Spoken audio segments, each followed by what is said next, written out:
هغه پیښې ځای کې و چې چیرته اته کسه د یوې کورنۍ ځای پر ځای په شهادت رسېدلي. چې ما د ده د اوازونه اورېدل ما وسه ما کې نه وه توان نه و. ما 100 دقیقې وتلې نه چې ما یو لورکۍ اواز وکړ چې هله هغه دیوال لاړه. ما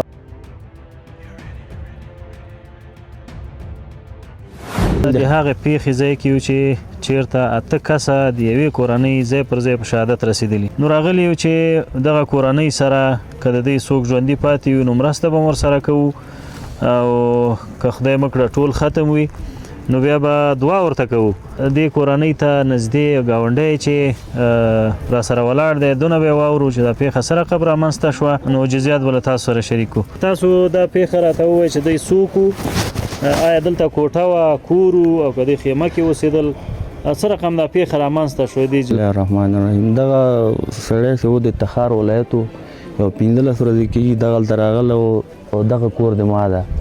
په همدغه شپه باندې چې دا وفات کېږي بېګا د زلزله کېږي نیم ساعت مخکې زه راغلم او تیر قوي باران و. ما ورته دا دروازه ټک ټک کړم دغه باران زښت زیاته راشه دی. ما حجره کې واړوه کله چې دا باران ختم شو پوه شولې بېرته د خپل ځای راشه نه ما دا ځای خوندي ده.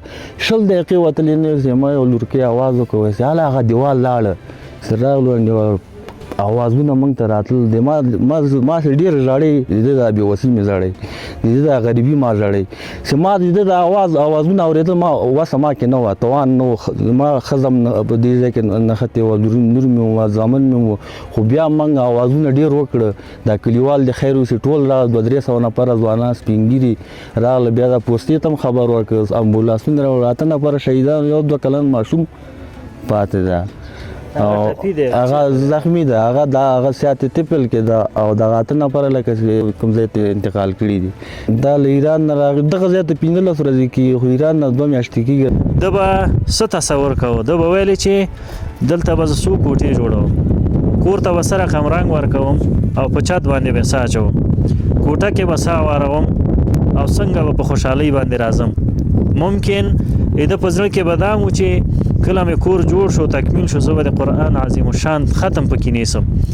مخکې تر دې چې ختم ونیول شي دا یې ختم ونیسي او په ده باندې به ختم نیول کېږي. مخکې تر دې چې دی راشي دلته مونځ وکړي او په ده باندې به لمونځ کېږي. د دې ګاونډی قصه کې چې د شپې درس شو راغلم ګورم چې هغه نیمګړی دیوال چې ده تر یو حده رسولی دا ولوېد او چپه شو. زه ورغلم ورته مې غږ کړي چې کاکا دیوال دې ولوېدو. دې ځینه په دې هدف لاړم چې هغه ته خبر ورکړم چې کاکا دیوال دې ولوېدو، خو چې کله رسېږم په دې باندې دیوال ولیږي. کوم دیوال چې الله عز وجل په تقدیر کې لیکلی و چې د دې ډبرو لاندې به ستا د ټولې کورنۍ اولادونو سره روح الله ته سپارل کېږي. الله عز وجل دې هغه وبخي او الله تعالی دې په ټولو مسلمانانو رحم وکړي.